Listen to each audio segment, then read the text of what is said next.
예, 몇 시에 오셨어요? 6시예요. 왜 이렇게 일찍 오셨죠?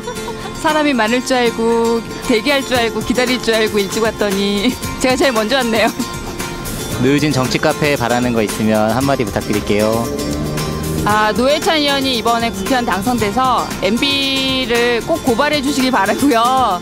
그리고 정말 롱런했으면 좋겠고 정말 정권이 바뀔 때 그날까지 정치 카페가 큰 힘이 됐으면 좋겠습니다.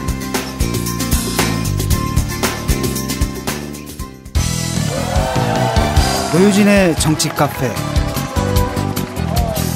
자, 오늘 우리가 이제 대한민국에서 가장 뜨거운 동네죠. 동작을에 나와 있습니다. 여기는 숭실대학교 정문 앞 거리고요. 동작구에 들어오니까 선거 분위기가 확 나는 것 같아요. 예. 근데 저를 제일 먼저 맞아준 게 저 나경원 후보 선거운동원이었습니다. 예.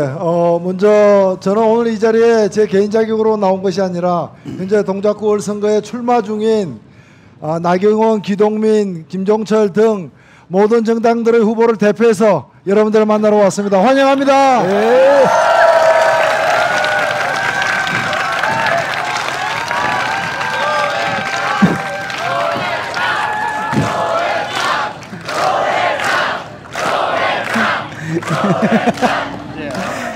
예, 오늘도 변함없이 유시민 작가님 그리고 동작을 그냥 넘어가려고 그러는데 그냥 기어이 환호를 받으시네요. 호빵맨 노회찬 후보님도 나오셨습니다. 어떻습니까? 좀 돌아다녀 보셨죠? 선거 분위기, 선거운동 분위기가 어떤지 좀 간략하게 말씀해 주시죠. 네, 어저께 7월 17일부터 공식 선거운동이 시작되었습니다. 사실 제가 이 동작을에 출마하기로 당에서 결정된 것은 그 열흘 전인 7월 7일이었습니다. 번개불에 콩을 구워 먹고 있습니다. 처음에는 대단히 냉랭했습니다. 동작구 주민들이 선거를 앞두고 들떠있는 마음이 아니라 제가 말씀을 들어보니까 충분히 공감이 갔습니다. 아주 유명한 정치인이 국회의원으로 와가지고 엄청난 것들을 많이 약속해놓고 하나도 안 지키고 도망가 버렸다.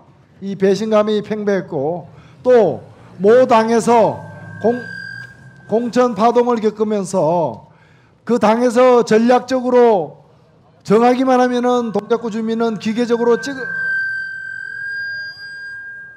이게 어린애들이 들으면 곤란한 내용이 나올 때는 이런 소리가 좀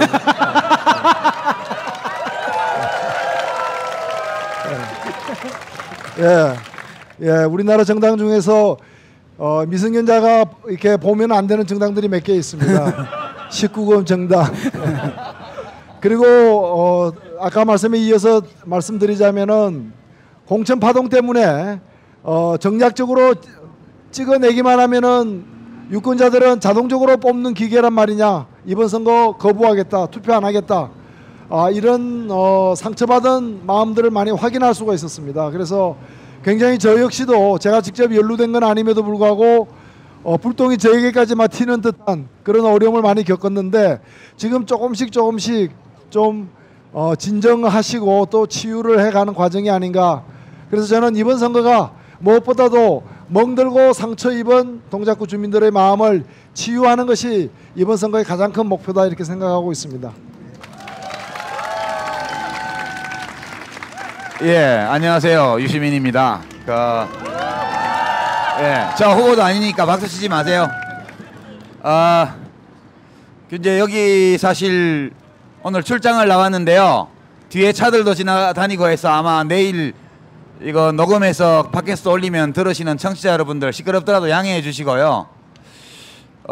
그리고 원래는 출장은 다방이 나가는 건데 카페가 출장을 나오니까 좀 이상한 것 같아. 그 다방이 좋은데 하여튼 처음 나오는 출장인데요. 그래도 오늘 뭐 한 1시간 정도 재밌게 얘기 나누고 가는 걸로 그렇게 하겠습니다. 반갑습니다. 노유진의 정치 카페의 고질적인 문제가 지금 여기서 또 한 번 드러났는데요. 이분이 자꾸 사회자 역할까지 하세요. 오늘 방송은 출장 카페인 관계로 고정 코너인 타임라인 쉬고요. 게스트도 없습니다. 앞으로 1시간 동안 노유진 셋이서 대단히 편향적이고 편향된 방송, 편파 방송을 하겠습니다. 정확히 말씀드리면 정치 카페 죽돌이에서 동작구 호빵맨으로 변신한 우리 노회찬 대표 지원 유세를 시작하겠습니다.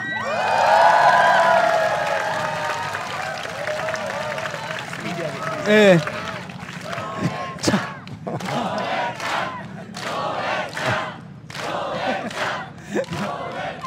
예, 오늘 토크 주제는 간단합니다. 먼저 노유준이 보는 새누리당. 아, 진짜 세죠. 이유를 모르겠어요. 수도권 경합 지역 평택만 빼놓고는 다 지금 뭐 그쪽이 우세라고 합니다. 정치 카페에서 새누리당 얘기 가끔 했는데 말이죠. 며칠 전에 김무성 씨로 당대표가 바뀌었죠. 오늘 한번 새롭게 평가해 보도록 하겠습니다. 그리고 민주정부 10년 빼고 만년 2등 새정치민주연합 뭐가 문제일까요? 요즘 뭐 당 이름 바뀌고 나서 넣는 골마다 자살골인 것 같아요. 그래서 아무도 예상하지 못한 상황, 특히 득점 상황에서 자살골 터뜨리는 뭐 이 제조는 따라갈 정당이 없을 것 같은데요. 새누리당 1등이고 새민련 2등이고 이 구도를 위해서라면 자살골, 팀킬 뭐든 다 하실 분들 같은데 새민련 이야기도 간단하게 다루겠습니다. 그리고 우리 얘기인데요. 사실 정의당은 뭐 약 팔기는 좀 그런데 어제 그 모노 리서치 여론조사 하신 거 보셨는지 모르겠습니다. 정의당 지지율이 창당 2년 만에 드디어 6%를 돌파했습니다. 정확하게 말하면 6.8%. 지난달에 5% 넘었다는 소식 전해드렸는데요. 이게 재밌는 게 사실 새누리당은 그냥 그대로 있고 그다음에 새정령 같은 경우 계속 밑으로 좀 떨어지는 추세인데 반해서 대한민국 정당들 중에서 정의당만 지지율이 쑥쑥 올라가고 있습니다. 근데 그게 4%에서 6% 올라갔다는 것은 2%가 늘어난 게 아니고 50%가 늘어난 겁니다. 예. 계속 이런 속도로 가면 다음번 조사했을 때는 6%였으니까 9%가 될 거고 그 다음에는 13.5%가 될 겁니다. 아유, 겨우 6% 넘은 거 가지고 이렇게 좋아하니 참 소박하기도 하시다. 그죠? 예. 그 뭐 새누리당 얘기부터 시작하죠 뭐. 예. 예, 역시 이렇게 집권해본 분은 좀 마인드가 좀 다른 것 같아요. 저희. 예, 새누리당부터 한번 살펴볼까요? 오늘 동작구민들 자리에 많이 나오셨으니까요. Q&A 방식으로 새누리당 이야기를 좀 해볼까 합니다. 새누리당을 이해하기 위한 질문 5개입니다. 먼저 첫 번째, 그 당을 알려면 누가 도대체 이 당을 만들었는가, 그 당의 주체, 당 창설의 주체들을 좀 알아봐야겠죠. 그래서 그 이야기부터 하고 또 어떤 유권자들이 주로 그분들을 지지하는지 그 이야기부터 하도록 하겠습니다. 예, 어떻게 보십니까? 원래 과거가 좀 복잡한 사람들은 과거에 대한 질문이 나오면 굉장히 싫어합니다. 새누리당은 사실은 그 원조가 1963년에 만들어진 민주공화당으로부터 시작되는데 지금 새누리당 그 홈페이지 들어가 보면은 새누리당의 원조를 1997년에 신한국당과 민주당이 통합되면서 만들어진 한나라당을 자기 원조로 삼고 있어요. 그러니까 그 이전에 어두웠던 과거, 불행했던 그런 자기 조상들의 그런 얘기들을 갖다가 흑역사이기 때문에 묻어버리고 최근 것만 이렇게 최근에 한 뭐 십몇 년 동안 것만 지금 자기들의 역사라고 이렇게 부르고 있어요. 그러니까 조상을 부정하고 있는 그런 후손인 셈이죠.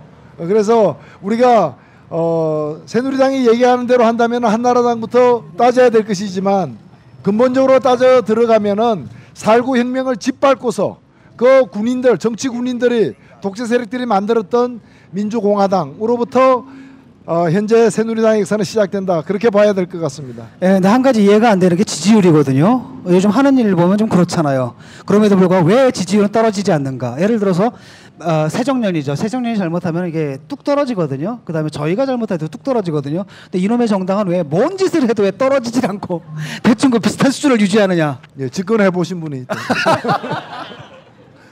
그 나무 당 보고 이놈의 당 그러면 안 되지.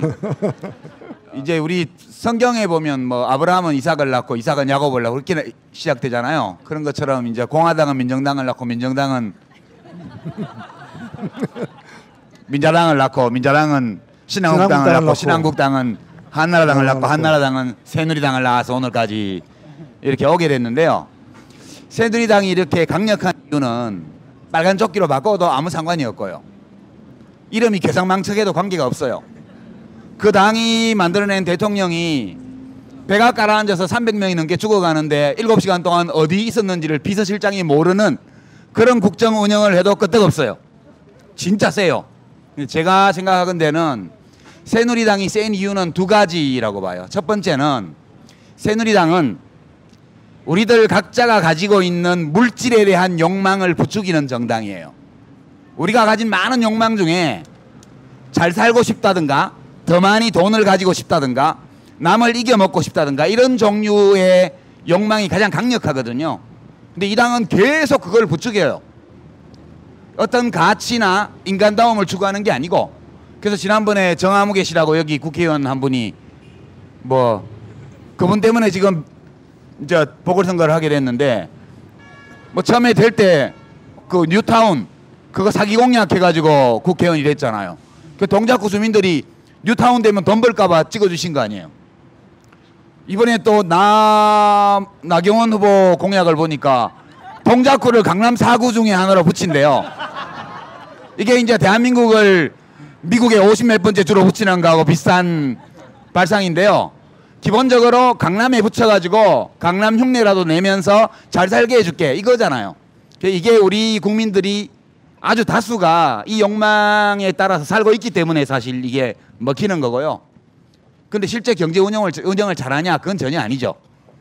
그 말만 그렇게 하는 거지. 그 사람들은 말이라도 그렇게 해주니까 얼마나 고맙냐 이렇게 해서 찍어주는 거고요.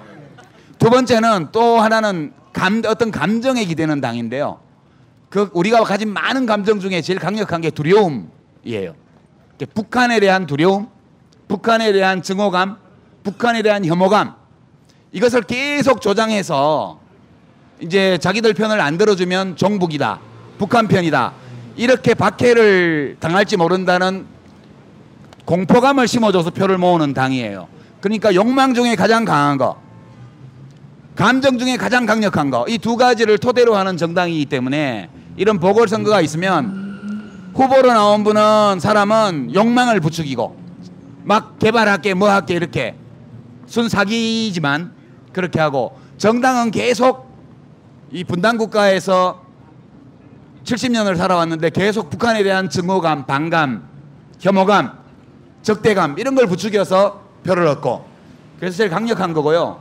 우리 국민들이 이 거짓 감정과 헛된 욕망에서 벗어날 수는 없지만 어느 정도 그것을 극복할 때라야 비로소 새누리당의 종말이 찾아들 것이다. 저는 그렇게 생각합니다. 네, 여기가 이제 동작구가 그 농약 정몽준 선생의 지역구인데요.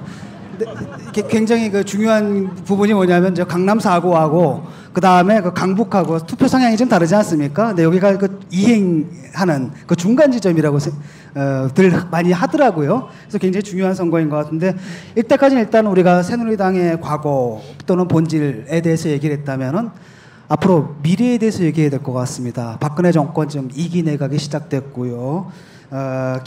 김무성 대표 체제와 또 최경환 씨인가요? 최경환 장관이 새로운 그 경제 정책을 들고 나왔는데 그게 도대체 뭘 의미하는지 좀 얘기를 듣고 싶습니다.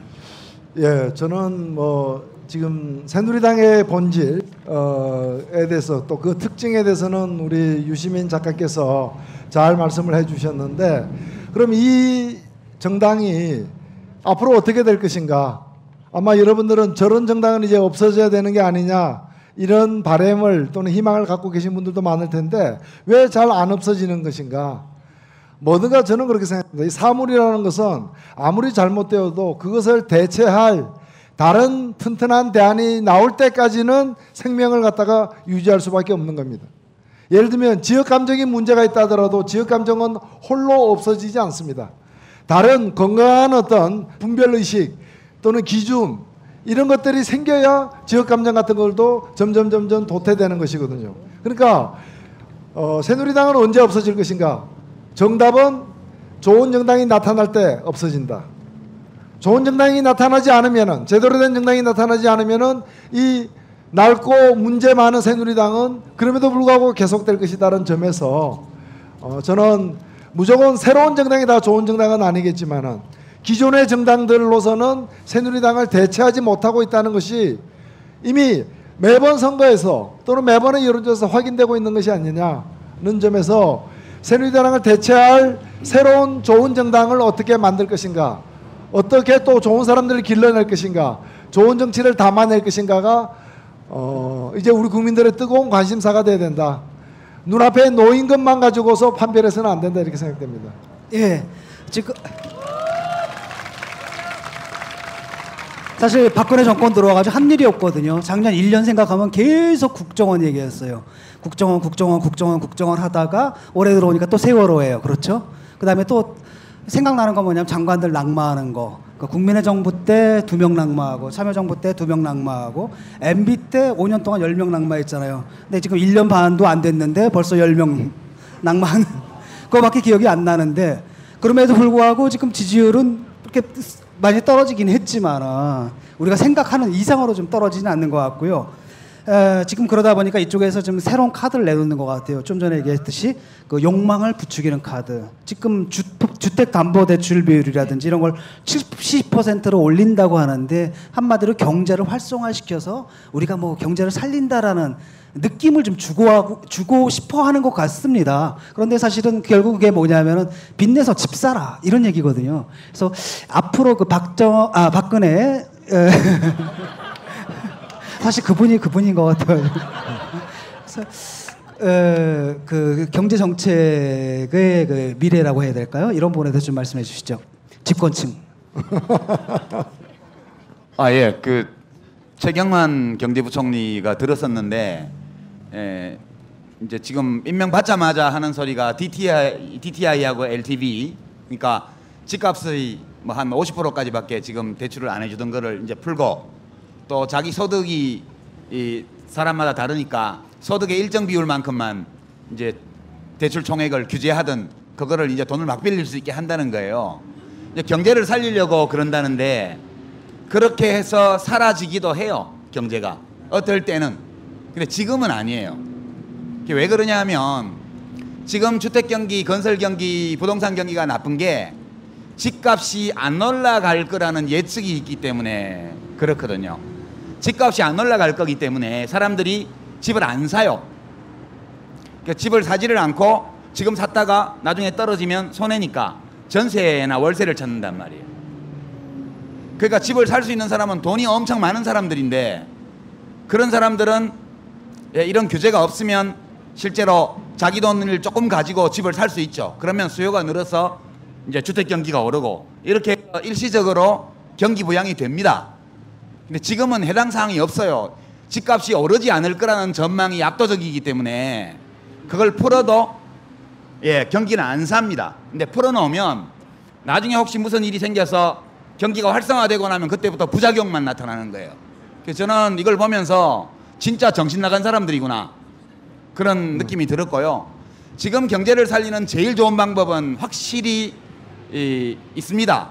그게 여러분 뭐 대학이나 뭐 학교 다닐 때 뉴스 볼 때 이럴 때 뭐 이렇게 보도하는 거 많이 보시잖아요. 보면 수출은 잘 돼요. 지금 수출은 지금도 계속 흑자 내고 수출도 늘어나요. 그리고 수출 흑자가 많이 나니까 환율이 계속 내려가잖아요. 환율 내려가면 우리나라 국민들이 달러로 표시한 소득이 올라가는 거니까 좋은 일이에요. 국민에게. 그런데 왜 경기가 안 사냐? 내수가 약한 거거든요. 자동차는 자동차를 못 사요. 핸드폰은 핸드폰을 살 수 없어요. 사람이 핸드폰을 사고 자동차를 사고 컴퓨터를 사고 밥을 사 먹어요. 근데 그걸 사 먹어야 될 사람들이 돈이 없어요. 서민들이. 지금 서민들의 가처분 소득이 부족하기 때문에 소비를 못해서 내수가 약한 거예요. 국내 소비 수요가 너무 처져 있으니까 장사도 잘 안 되니까 기업들은 투자를 꺼리게 돼요. 그래서 투자 수요도 적어지고 소비 수요도 부진해서 총 수요가 부족하니까 공급을 할 수가 없으니까 당연히 성장률이 내려가는 거예요. 이 구조를 갖고 있기 때문에 지금 경기를 살리는 제일 좋은 방법은 국내 수요를 활성화하는 거고요. 부자들은 소득을 늘려줘도 외국으로 다니기 때문에 안 돼요. 외제 명품 사고 하기 때문에. 서민들의 가처분 소득을 늘려주는 것밖에 없고 그거는 뭐 단순히 얘기하면 국가, 지방자치단체, 공공기관, 비영리법인 이런 데는 간접고용, 비정규직을 못 쓰게 막아야 됩니다.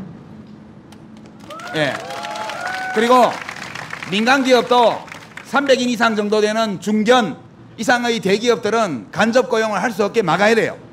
그래서 노동시장에서 노동자들이 일한 만큼 어느 정도라도 소득을 올릴 수 있게 해주고 그러면 실업률이 조금 올라갈 거다 뭐 그렇게 얘기하는데 그렇긴 할 거예요. 그거는 복지 정책으로 커버를 해야 돼요. 고용보험 강화하고.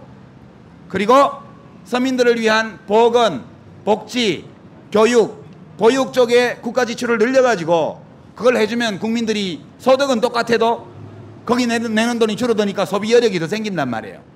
이걸 이제 말하자면 소득 분배를 개선함으로써 국민 경제의 성장을 활성화하는 방안인데 이거를 안 하고 지금 부동산 규제를 풀겠다는 거 아니에요. 이건 안 그래도 비실비실한 국민 경제를 완전히 중환자시로 몰아넣는 그런 정책이 될 거다. 그리고 이제 그 돈 마련하기 위해서는 MB 대통령이 하셨던 각하가 하셨던 부자 감세를 철회해서 그때 한 게 지금도 효과가 계속되고 있으니까 부자 감세를 철회해서 1년에 한 30조 이상의 추가 세수를 확보하면 전부 할 수 있는데 나 시켜주면 하겠는데 안 시켜주네. 예. 아마 정부가 내세우는 것 중에서 그 경제가 괜찮다라는 통계는 거짓은 아닙니다. 우리나라 경제 성장률은 같은 규모의 다른 나라들에 비해서도 꽤 높은 편이에요. 4 내지 5%의 성장을 계속 유지하고 있고 또 GDP도 국내 총생산도 약 13위, 14위 수준을 계속 유지를 하고 있습니다. 수출은 굉장히 여전히 잘 되고 있습니다. 매년 수출이 늘어나는 수출 신장률도 기록을 계속 갱신하고 있을 정도로 잘 되고 있어요. 그러면 주요 경제 지표가 다 좋은데 택시 타면은 IMF 때보다도 손님이 없다라는 얘기를 우리가 듣게 된다는 거죠. 왜 그러냐? 바로 방금 말씀하신 내수경제의 장기 부진입니다. 내수경제는 왜 부진하냐? 바로 택시 탈 돈이 없는 거예요. 가처분 소득, 즉 우리 국민들의 구매력이 한참 과거에 비해서도 떨어졌다라는 겁니다. 그러면 구매력은 왜 떨어졌느냐? 단편적으로 보면은 지난 20년 동안 20년 전에 우리나라 기업들이 지고 있던 빚은 오늘날 와서 보면은 반으로 줄어들었어요. 그런데 20년 전에 우리나라 각 가정들이 지고 있던 빚의 총액은 오늘날 와서 보니까 20년 동안 4배가 늘어난 거예요. 그러니까 기업은 나름대로 괜찮아졌는데 각 가정은 훨씬 어려워진, 그래서 가계부채 총액이 1000조가 넘는 현실에 이르렀습니다. 이제 문제는 그러면 이 굉장히 어렵고 딱딱한 얘기, 가처분 소득, 즉 구매력을 늘리는 방법인데 구매력 늘리는 방법 여러 가지 있습니다. 첫 번째 임금 인상, 두 번째 복지 확대, 둘 다 안 되면 세 번째 복권 당첨, 네 번째 남의 구매력을 횡령하는 일, 도둑질하는 거죠. 근데 세 번째, 네 번째는 가능한 방법이 아니잖아요. 제가 그 전에 살던 노원구에는 로또 복권이 1년 이제까지 총 1등이 14번 나온 가게가 있었어요. 그 전에 그 가게 배 가면 이렇게 써놨어요. 로또 외에 방법 없다. 그러니까 뭘 해도 안 될 거다. 그냥 로또 사라 이 얘기입니다. 그러나 그것이 방법일 수는 없는 거죠. 그러니까 방법이 나머지 두 가지가 남았는데 이것이 임금 인상이고 또 하나가 복지 확대인데 솔직히 임금 인상 지금 쉽지 않습니다. 임금 인상할 수 있는 여유를 가진 기업도 많지 않아요. 그래서 오히려 양질의 일자리를 갖다가 많이 만들어내는 일, 그리고 일자리에 대한 차별 정책, 비정규직이라거나 파견 노동이라거나 불안정 고용이라거나 불법 사내 하청이라거나 이런 차별 정책을 갖다가 완화시킴으로써 일해서 벌 수 있는 여지를 더 많이 만들어 두는 것이 가장 우선입니다. 이것이 바로 좋은 노동을 실현한다는 의미고, 두 번째는 복지를 확대하는 거예요. 그런데 지난번 대통령 선거 때처럼 정치인들이 다 나와가지고 더 많은 복지만 외치는 것 새빨간 거짓말입니다. 복지로 모든 걸 다 해결할 수는 없어요. 그래서 사실은 벌어서 자기 먹을 거 자기가 버는 걸 우선으로 기본으로 하고 그래도 안 되는 것을 복지로 메꿔야 된다는 점에서 더 많은 복지에 앞서서 좋은 노동이 필수적이다. 좋은 노동을 얘기하지 않고 복지만 떠드는 정치인이 있다면은 여러분들은 X, 저 가짜구나, 가짜구나. 그러면 그 가짜가 아닐 경우에 제가 물려드리겠습니다. 분명히 가짜입니다. 그래서 좋은 노동과 복지가 함께 가는 방식을 택해야만이 우리의 이 오래된 내수부진 이것을, 그리고 우리 국민들의 가처분 소득을 높이는 일을 갖다가 해결할 수 있다. 현 정부는 어디로 가고 있는가? 그 반대 방향으로 가고 있다. 복지 틈만 나면 어떻게 축소할 것인가 연구하고 있지 않아요? 영리병원 도입할 방법이 뭐 없을까? 밤잠을 안 자고 어려운 시험을 통과한 사람들이 모여서 고민 끝에 여러 가지 방법을 갖다가 지금 실험을 하고 있지 않아요? 우리나라 건강보험 수준이 그래도 미국보다는 좋은, 세계적으로 보면 B급인데 왜 우리는 미국처럼 C급이나 D급으로 못 갈까? 뭐 그런 거 걱정하고 있는 사람들이 예, 그저 서민의 마지막 희망까지 막 무참히 짓밟으신 것 같아요. 저는 아직 3번에 대한 그 미련이 좀 있거든요. 로또 외에 방법 없다. 근데 이제 결국은 이런 문제인 것 같아요. 예, 내수가 문제인데 내수를 살리기 위해서는 소득을 증대할 수 있는 방법, 즉 소득 분배를 개선해야 되는데 저분들은 여기에 신경을 하나도 안 쓰고 빚내서 경기 살려라, 집 사라 이런 방식으로 나가는 것 같습니다. 지금 여당에서 이러고 있는데 가장 중요한 것이 이럴 때 바로 야당의 역할인 것 같습니다. 근데 솔직히 지금 새정년에서 하는 거 보면 와, 저 어떻게 저럴까? 어떻게 하면 저렇게 못할까 싶기도 하거든요. 특히 이제 동작을 같은 거 보면 와, 이건 뭐 상상 이상의 그 악수들을 지금 계속 늘어놓는 것 같은데 새정치민주연합에 대한 얘기를 또 안 할 수 없을 것 같습니다. 예, 그 새정년은 제가 개인적으로 친한 분들이 하도 많아서 말하기가 좀 조심스러운데요. 다른 복잡한 것보다 원래는 이제 공천이 결정되기 전까지는 새누리당이 수도권에서 좀 어려울 거라는 관측이 지배적이었죠. 근데 막상 공천이 끝나고 나니까 수도권에서 거의 야당이 전패하는 것처럼 그렇게 나와요. 근데 사실 이제 지금 여론조사 대부분이 집전화 RDD 방식으로 조사 평일날 낮에 한 거거든요. 그건 되게 이제 새누리당하고 야당 후보의 격차를 15% 정도를 까고 보면 맞아요.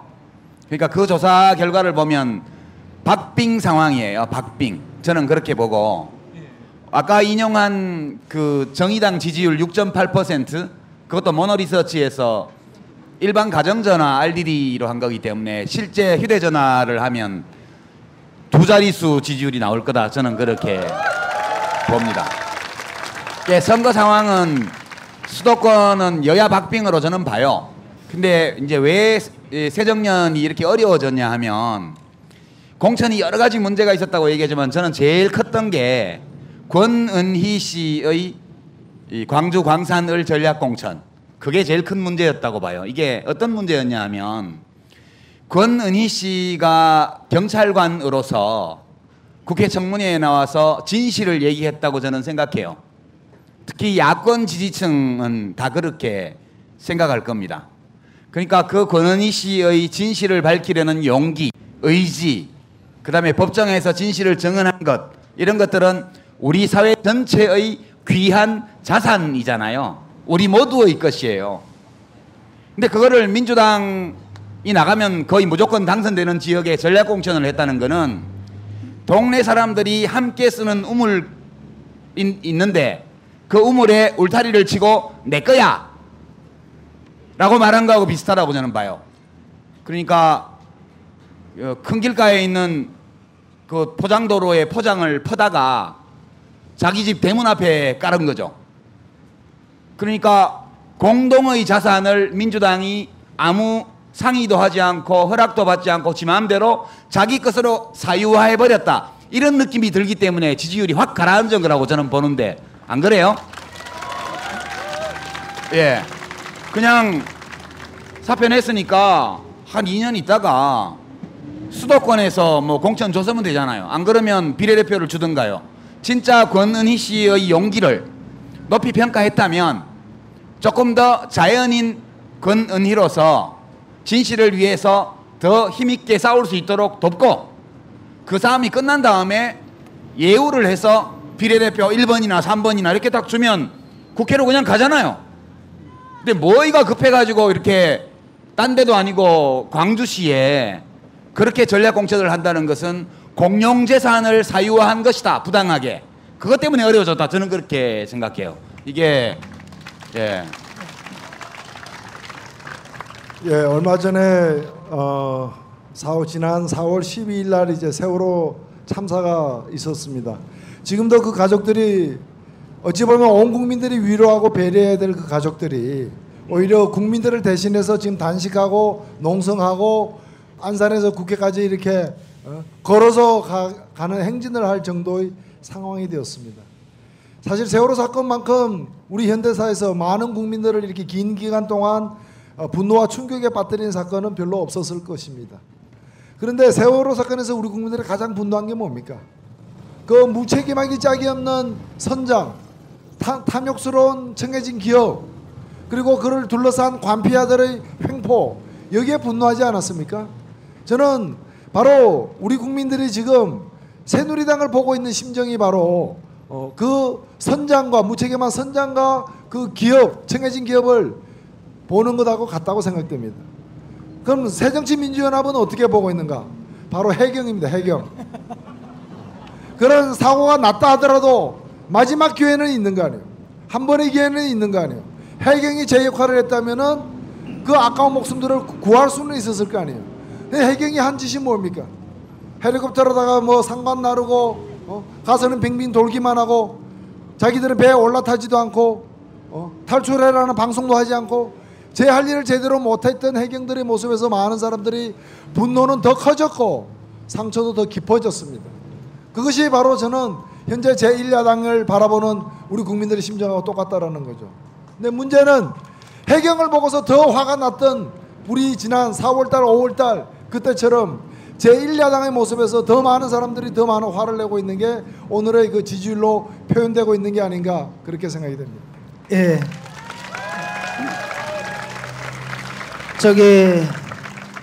김한길 안철수의 지도부의 공헌 중에 하나가 뭐냐면 전략공천이란 말에 정의를 바꿔버린 것 같아요. 왜냐하면 난 전략공천이라는 건 정말 꼭 당선될 듯 말 듯한 지역에다가 공천을 하는 건데 주로 지금 호남 지역이거든요. 거기 왜 전략공천이 필요한지 그래가지고 전략공천의 새 차원을 열어주신 것 같은데 그래서 전략공천이 아니고 정략공천이라고 예. 이 대목에서 이제 새민년 최고의 그 영업 노하우가 있지 않습니까? 사실 새누리당이 이제 마음에 안 듭니다. 그렇죠? 새누리당 당선되는 꼴 보기 싫어서 새민년을 찍는다는 분들 굉장히 많습니다. 사실 새정년이 이런 분들의 투표에 의존해가지고 좀 살아가는 것 같은데요. 사실 또 뒤집어 보면 새민년이 이런 분들 표로 당을 유지하려면 새누리당이 또 막강해야 됩니다. 그러니까 우리는 2등이 좋다. 대선은 괜찮다. 하지만 내 의원직은 유지했으면 좋겠다. 뭐 대충 패자의 독점이라고 해야 되나? 이걸 뭐라고 해야 되나요? 여기 대해서 좀 한 말씀 해주시죠. 아니 근데 좀 이해는 돼요. 제가 새정치연합이 이해되는 대목은 있어요. 왜냐하면 새누리당이 하도 세니까 그죠? 진짜 세요. 새누리당이 새누리당이에요. 예, 그러다 보니까 일종의 학습된 무기력 같은 게 있어요. 해도 안 될 거야 이런. 그러니까 야망이 없어지고 이제 사람들이 자라지는 거예요. 자잘해지고 우리 국가를 바로 세워서 국민들이 편안하게 희망을 가지고 살 수 있도록 해야 되겠다. 이런 큰 포부는 이제 잃어버리고 어떻게 운이 좋으면 또 집권할 수도 있고 아니면 말고 그냥 그래도 제1야당은 확실히 할 수 있으니까 이런 학습된 무기력 그리고 제1야당으로서의 기득권의 안락함 누구든지 그런 상황에 가면 나태해질 수밖에 없다는 생각이 저는 들어요. 그 사람이라는 게 서면 앉고 싶고 앉으면 눕고 싶고 누우면 자고 싶고 그런 게 사람 마음이잖아요. 그래서 새정년의 정치인들이 꼭 나쁜 사람들인 건 아니다. 일단 그렇게 말씀드리고요. 그래서 누군가가 깨워줘야 돼요. 그렇게 하면 안 된다. 그래서 그 제1야당 잘 못한다고 그렇다고 새누리당 찍어주면 안 되잖아요. 그죠? 그러니까 근데 새누리당을 또 찍어주면 안 돼 이래서 또 새정년을 계속 찍어주면 계속 그럴 거 아니에요. 진짜 국민 해먹기 힘들어요. 그래서 이제 이럴 때는 어떻게 해야 될까 이렇게 고민을 해보면 뭐 다른 데서는 대부분 새정년 찍어주시고요. 우리 여기 동작을이나 뭐 영통이나 이렇게 괜찮은 정의당 후보가 나간 데는 거기를 당선시켜서 새민년도 혼내야 돼요. 네. 그게 답이다. 저는 그렇게 생각합니다. 사실 그 우리나라 정치는 늘 위기에 직면해 있고 또 그 위기를 탈출하는 과정에서 정치 변동이 이렇게 이어져 왔습니다. 새누리당도 돌이켜보면은 끊임없이 위기 국면에서 그 위기는 자기들이 스스로 파한 무덤에 들어가면서 위기 상황이 되어버렸는데 그런 위기 국면에서 스스로 몸부림치면서 자꾸자꾸 헤쳐나왔는데 그것이 바로 국민들의 따가운 감시의 눈초리가 있었기 때문에 위기 상황이 온 것이거든요. 그런데 이 새정년 같은 경우에는 한심한 것이 제가 뭐 감히 이런 말씀을 드립니다. 사실 뭐 저도 저희 집안을 되돌아보면은 뭐 이렇게 큰 소리 치기 어려울 때도 많긴 합니다. 많긴 한데 이 새정년 뭐 새정치민주연합 뭐 새정치는 더 이상 뭐 본인들도 강조하지 않잖아요. 우리가 새정치다 이런 얘기는 요즘에는 안 하더라고요. 새가 해도 그보다 더 정치 잘한다 뭐. 그런데 여기에 가장 큰 문제는 뭐냐면은 아무리 못해도 2등이라는 거예요. 아무리 못해도 2등이라는 거예요. 이번에 15군데에서 재보궐선거가 치러지는데 이거 전부 다 15석 모두 새누리당이 가져가도 2등이야. 새정치민주연합이 2등이라는 사실은 변함이 없습니다. 그러니까 자기 지위가 어찌 보면 이 독점적인 2위라는 지위를 보장받고 있는 거예요. 그래서 정신을 안 차린다 저는 그렇게 생각합니다. 정신 차리는 방법은 뭐냐? 새누리당이 세지면은 정신 차리느냐? 아닙니다. 새누리당이 15석 다 가져가도 새정년은 정신을 못 차립니다. 언제 정신 차리느냐? 강력한 3등이 나타나면 정신 차립니다. 강력한 3등이 나타나면은 자기 자리가 뺏길 수 있잖아요. 새누리당이 강해지면은 2등 자리가 흔들리지 않습니다. 오히려 굳어집니다. 그러나 강력한 3등이 나타나면 2등 자리가 위험해지거든요. 그러면 정신 차려서 열심히 제대로 하려고 노력할 수가 있습니다. 그래서 새정치민주연합을 위해서도 강력한 3등이 나타나는 게 필요한 거 아닙니까 여러분?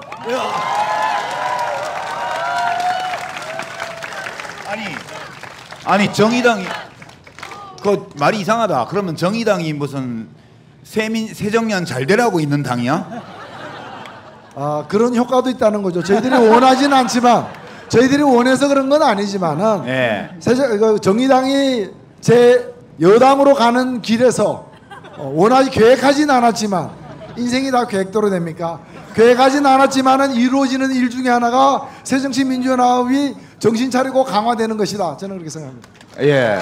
근데 정치에는 이런 게 많더라고요. 이번에 새누리당 최고위원 당선된 어떤 분은 자기가 대통령 되려고 나왔는데 나와 보니까 정권 교체가 됐잖아요. 이인재 씨라고. 예, 자기가 대통령 되려고 나왔는데 그분이 출마한 덕분에 1997년도에 정권 교체가 됐잖아요. 예. 그러니까 착한 일 하려는 게 꼭 그걸 목표로 해야 되는 건 아니에요.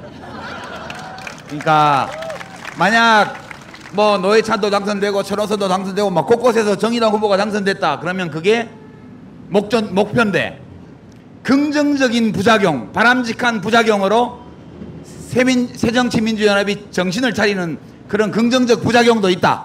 그렇게 예. 아이씨 내가 할 멘트를 먼저 해버렸어 또. 그냥 다로 넘어가겠습니다. 사실 뭐 구체적인 현안에 들어가게 되면 새민년이나 새누리당이나 우리 속담에 그런 말이 있죠. 때리는 시어머니보다 말리는 시누이가 더 밉다. 예. 몇 년 전만 해도 참 미웠었는데 새민년이나 새누리가 하는 짓이 또 이 속담과 똑같지 않나 이런 생각이 많은 것 같습니다. 서로 입장이 다른 것 같은데 지나고 보면은 뭐 같은 편인 거 이런 경우가 많았죠. 그 얘기를 해주시기 위해서 깜짝 게스트를 한 번 모셨습니다. 30년 전엔 나도 수혜 기억하세요? 심상정 의원님 나와주십시오.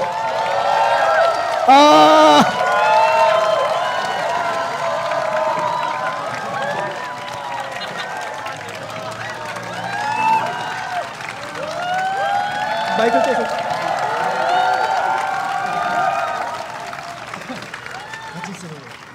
무수리 심상정 왔습니다. 머슴이 잠깐 자리 비운 사이에 제가 공주님 상대하고 왔어요. 2007년도에 그때 대선 아시죠? 예, 그때 우리 노회찬 후보 그때 당시 제가 겨뤘어요. 당내 경선으로. 그때 제가 당시에 새누리당 그 공주마마한테 각을 팍 세웠거든요. 그래서 꽁 잡는 게 매다 이렇게 해서 좀 달겨들었더니 박사모라고 아시죠? 박사모. 예, 그 박사모 사이트에 무수리 주제에 공주마마한테 옮긴다고 그게 박사모 사이트에 있었어요. 그래서 지금은 공주마마 시대가 아니고 무수리 시대다 했는데 공주마마 시대가 노래를 해서 이제는 머슴 시대를 거쳐서 무수리 시대로 가도록 하겠습니다. 앞으로. 예, 우리 여기 무수리 머슴 모시고 그 정치 카페에서 지난주에도 잠깐 다뤘는데요. 지금 세월호 참사 진상 규명과 재발 방지를 위한 특별법으로 여야 그리고 유가족 세 당사자들의 의견이 크게 충돌하고 있는데요. 지금 어떻게 돌아가고 있습니까? 문 닫았어요. 문 닫았어요. 네, 어제 그 6월 임시국회는 문 닫았고요. 다시 이제 연다고 지금 공고해 놓은 상태입니다. 예, 뭐 더 이야기할까요? 지금 뭐가 쟁점이 되고 있는 건가요? 그 특별법에 그 수사권과 기소권을 이제 특별위원회, 특별법으로 구성되는 특별위원회에 수사권과 기소권을 줘야 된다. 이게 유가족의 생각이고 또 저희 당의 생각입니다. 그거는 뭐 우리가 무리한 주장을 하는 것이 아니라 과거사 진상규명위원회라든지 그다음에 진실화해위원회 같은 경우에 뭐 지금 국회의원은 국정조사 한다고 해도 지금 자료 안 내놓잖아요. 얼마 전에 세월호 국조특위 할 때 자료를 하나도 안 내놓은 데가 어딘지 아세요?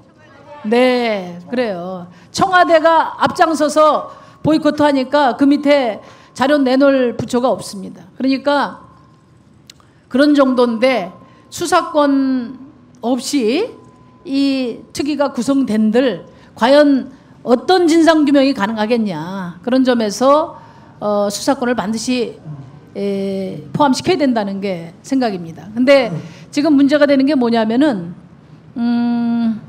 잠깐만 제가 소개를 하면요. 저희 정의당이 유가족과 시민사회의 뜻을 모아가지고 특별법을 제일 먼저 냈어요. 지금 원내 정당 중에.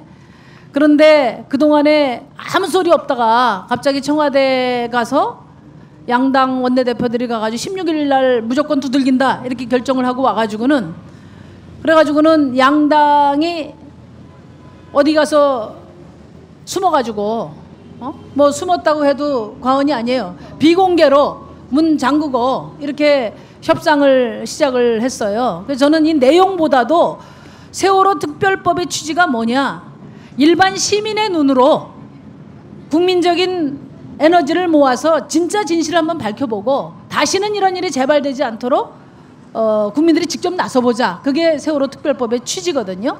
그러니까 법안을 만드는 과정도 공개적이고 투명하게 공론의 장을 거쳐서 저는 확정이 돼야 된다고 봐요.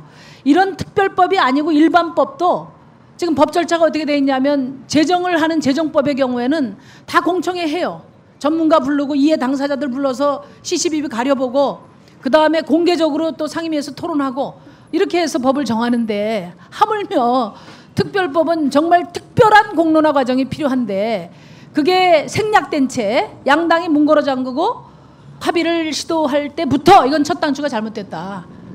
제가 그렇게 지적을 했습니다. 예, 그 짧은 질문 하나 할게요. 네. 지금 세월호 그 유가족들의 입장하고 새정년의 입장에 어떤 차이가 있고 또 새누리당의 입장에 어떤 차이가 있습니까? 일단 그 법안상으로만 보면은 유가족들의 안은 특별위원회에 수사권 기소권을 다 주는 겁니다.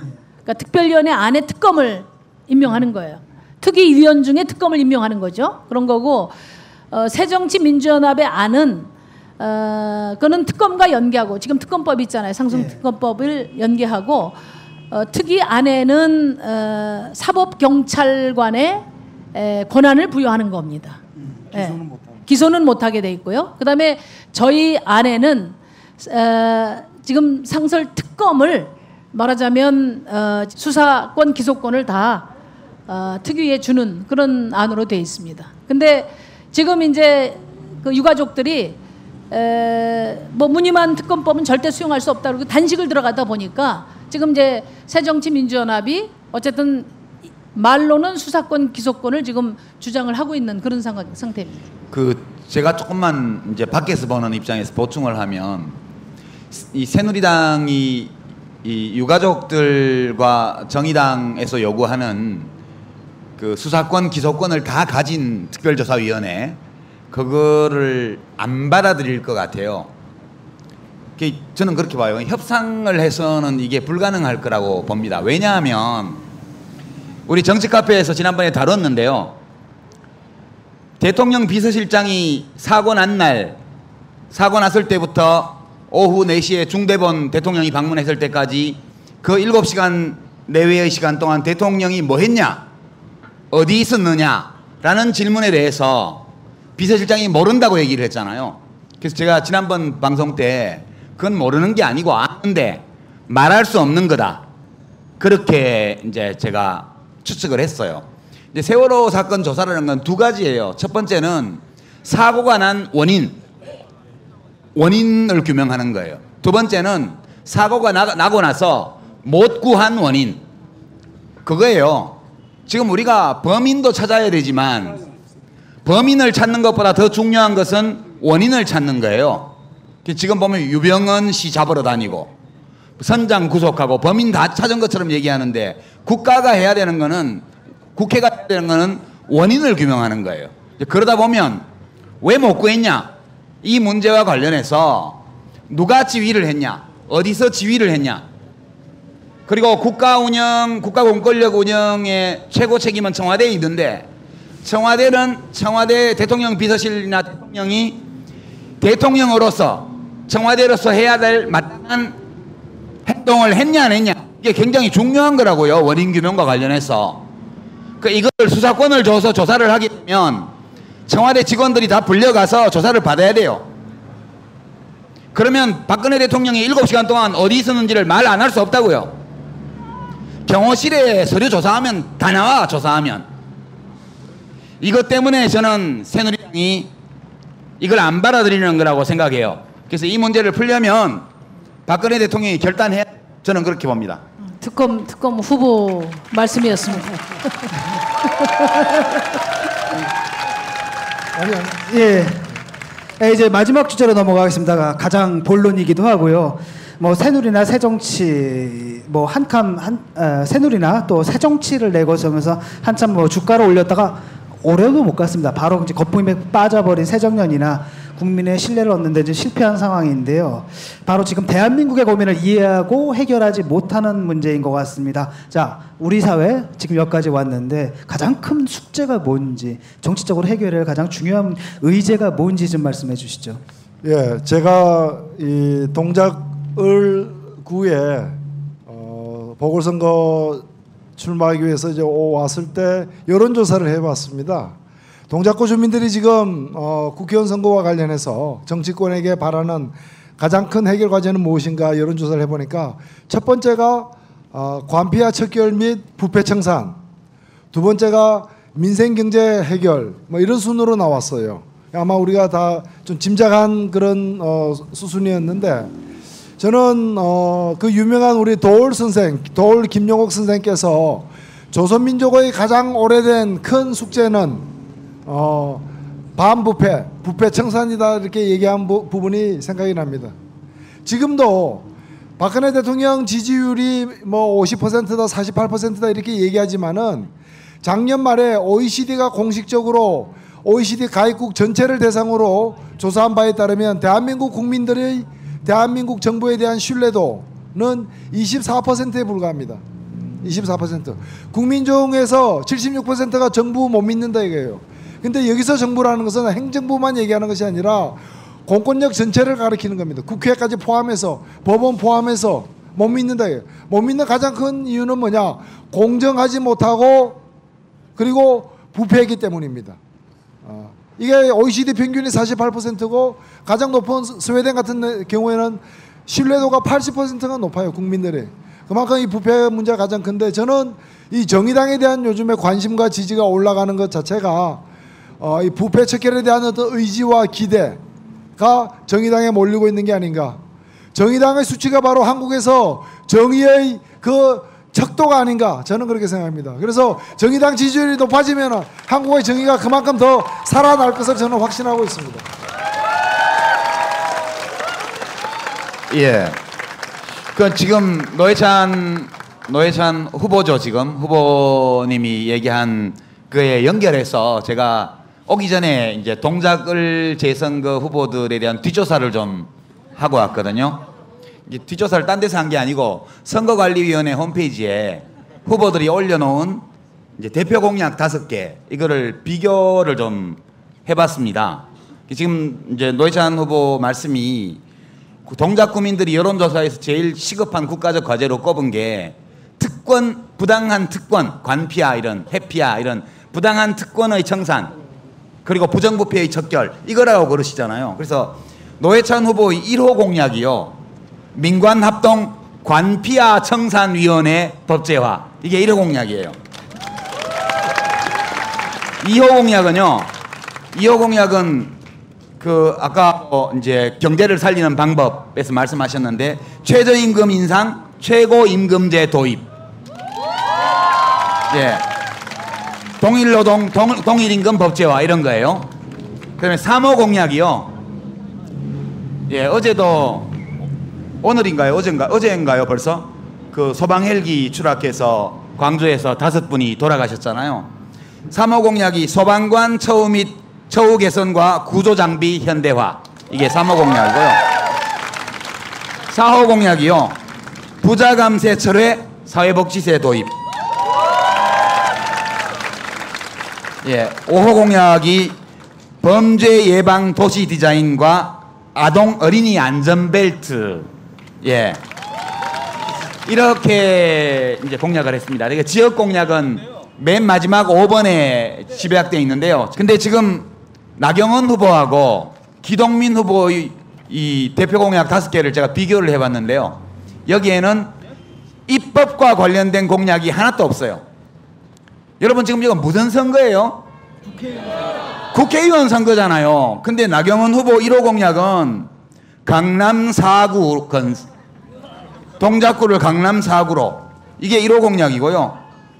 2호 공약은 든든한 엄마의 동작구 이게 뭐 2호 공약이. 이게 제가 공약만 보면 시장 보궐선거인가? 동작구의원 보궐선거인가? 이런 착각이 들 정도예요. 국회의원은 입법권을 행사하는 사람이잖아요. 그런데 결국 국회의원들이 나라 경제도 살리고 나라 살림도 챙기고 법도 만들고 정부가 잘못하면 그럼 법을 만들어서 견제도 하고 고치고 이게 국회의원 할 일인데 구의원, 시의원, 구청장 공약과 비슷한 거를 지금 다 늘어놓고 기동민 후보도 안타깝게도 별 차이가 없어요. 이번 선거가 국회의원 보궐선거라는 거 우리 동작구 주민 여러분들께서 잘 생각해 주셨으면 좋겠어요. 예. 예. 제가 한 말씀 드려도 되겠습니까? 아주 정확하고 예리하게 좀 지적을 잘 해주셨는데, 예, 역시 집권해본 분들이 다릅니다. 근데 진짜 나경원 후보 같은 경우에는 저는 강남 4구를 동작구를 강남 4구로 만들겠다는 얘기를 들으면서 굉장한 모욕감을 느꼈어요. 그러면 나머지 구들은 뭐예요? 나머지 구들은 계속 못 살아도 된다. 그게 국회의원 후보가 할 얘기입니까? 제가 그래서 좀 토론 좀 하자 그랬습니다. 그랬더니 선거관리위원회에서 하는 방송 토론에 안 나오겠답니다. 아니 토론도 할 수 없는 분이 국회의원은 왜 나옵니까? 그렇지 않습니까?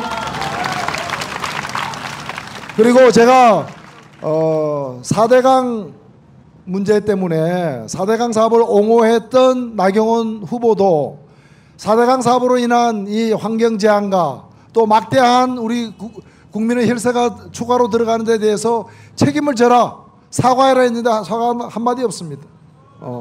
제가 국회에 들어가면은 이 4대강 사업과 관련된 수십조의 피해를 갖다가 이명박 전 대통령의 재산을 압류해서라도 감류해서라도 구상권을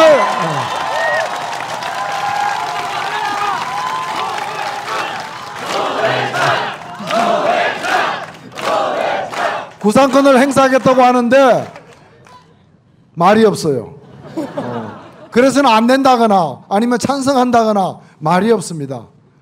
그래서 저는 다시 한번 이 자리를 통해서 당당하게 토론에 나올 것을 촉구하는 바이고요. 그리고 제가 아주 아끼고 사랑하는 또 후배 우리 기동민 후보도 좀 안타깝습니다. 처음에는 처음에 나타날 때부터 서울시장의 오른팔이다. 아니 그럼 지금 박원순 시장은 왼팔만 가지고 행정을 하고 있습니까? 오른팔이 여기 오면은 왼팔만 가지고 어떻게 서울 시민을 상대하는 거예요? 그러더니 이제 선거가 시작되니까 서울시 예산을 몽땅 가져오겠습니다. 아니 그러면 서울에 25개 구가 있는데 동작구가 몽땅 가져오면은 나머지는 뭡니까? 그거는 이제 동작구 구청장이나 이런 분들이 하실 얘기인데 그래서 국회의원 저도 이제 국회의원 해봤다 이렇게 얘기하기는 좀 그렇습니다만은 국회의원이 할 일이 그런 건 아니죠. 그래서 저는 어찌 보면은 아까 말씀대로 새누리당이 욕망의 정치에 성공하니까 새정치민주연합도 그 아류로 흉내내고 있는 게 아니냐. 예산 다 가져오겠다 하겠다 이런 식으로 하고 선거 끝나고 나니까 책임을 못 지니까 이제 싸그리 함께 도매금으로 욕을 먹게 되는 거죠. 그래서 저는 이번 선거가 다소라도 한국 정치에 대한 불신이 좀 씻겨지고 정치가 괜찮은 것일 수 있구나.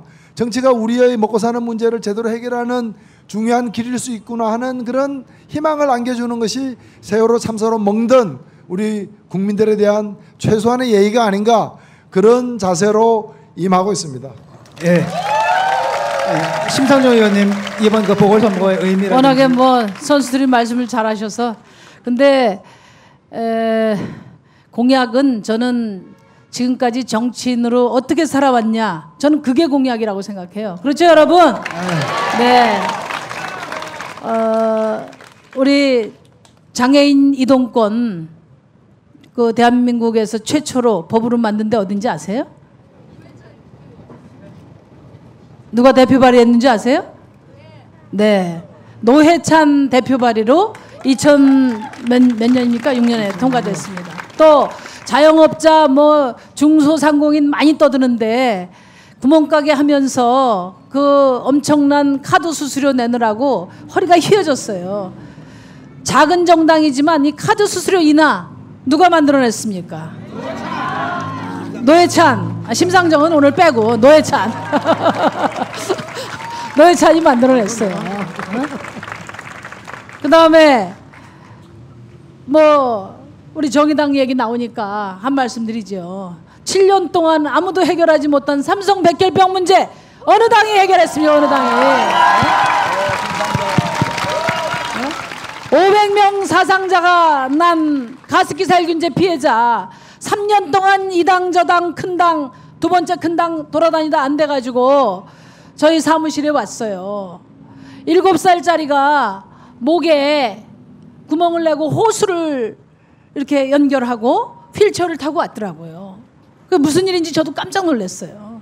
그래서 저희가 또 한 2년 애써서 가습기 살균제 피해자 구제책 만들어냈습니다. 그거 새누리당이 한 게 아닙니다. 새정치민주연합이 한 게 아니에요. 세월호 참사 벌어지고 나니까 너나 할 것 없이 생명 존중 정치 다 얘기합니다. 그런데 지금 세월호 참사 내일 모레 다음 주 되면은 100일이에요. 100일. 그런데 국회는 조금도 변하지 않고 있습니다. 급기야 우리 세월호 유가족들이 더 이상 이 국회에 이 정치권에 기대할 게 없다 이렇게 선언하고 지금 농성에 들어갔습니다. 지금 무엇보다도 시급한 것은 대한민국이 바뀔 수 있다는 믿음을 줘야 된다고 생각합니다. 그 증거가 바로 이 동작에서 노회찬을 뻥 차가지고 저희 여의도 국회로 보내는 일이라고 생각하는데 여러분 동의하십니까?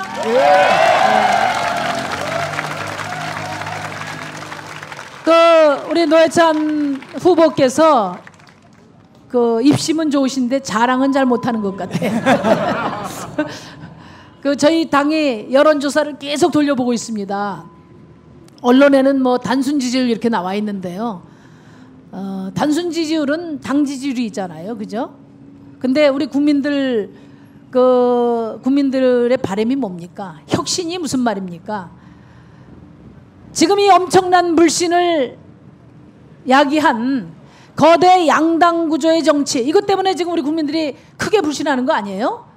그런데도 불구하고 그 정당의 기득권에 의지해서 게임을 하려고 하면 그건 좀 아니다. 그거는 구태다. 그게 저는 국민들의 뜻이라고 봐요. 그러면은 30% 정당 지지율 27에서 30%에다가 저희 어제인가 한 6.8%까지 올라갔는데 뭐 한 4, 5% 평균 나옵니다. 그러니까 사실 25% 정도가 가중치가 들어간 지지율에서 마카마카한 거예요. 근데 언론에서 공개하지 않는 후보적 합도, 그거는 차이 납니다. 그건 무슨 얘기입니까, 여러분? 혁신은 뭐냐? 계급장 띄고 붙어보는 거예요. 그죠? 네. 그래야지 지금처럼 거대 정당 기득권에 의지하는 건 새 정치가 아니고 소정치예요. 소정치. 작을 소정치라고요. 그래서 지금 제가 그 야권 연대를 정식으로 제안해 놨지만 아무 반응이 없습니다. 지금 21일 날 투표용지 인쇄예요. 저희는 그때까지는 기다려 볼 겁니다. 만약에 나경원을 잡을 수 있는 유일한 후보가 노회찬임에도 불구하고 이 점에 이견 있습니까, 여러분? 제가 정의당이라고 저 이런 말씀 드리는 거 아니에요. 모든 전문가가 다 똑같이 이야기하고 데이터가 그걸 이야기해주고 있습니다. 그래서 만약에 단일화를 안 한다면은 새누리당 압승을 도와주는 꼴 아니겠습니까, 여러분? 그죠? 네. 저희는 지켜볼 겁니다.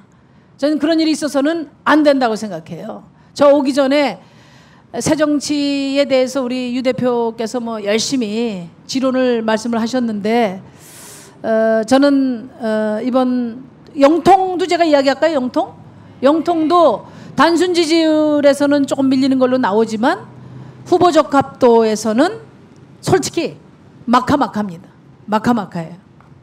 박수 해야죠, 이런 데는 박수. 그래서 저는 우리 동작구 주민 여러분들께서 누가 새누리당에 맞서 동작 주민의 승리를 안겨줄 것이냐, 누가 국민을 감동시킬 것이냐, 새정치민주연합에 기대지 말고 저는 우리 동작 주민들이 결론을 내주셔야 된다. 동의하십니까, 여러분? 네.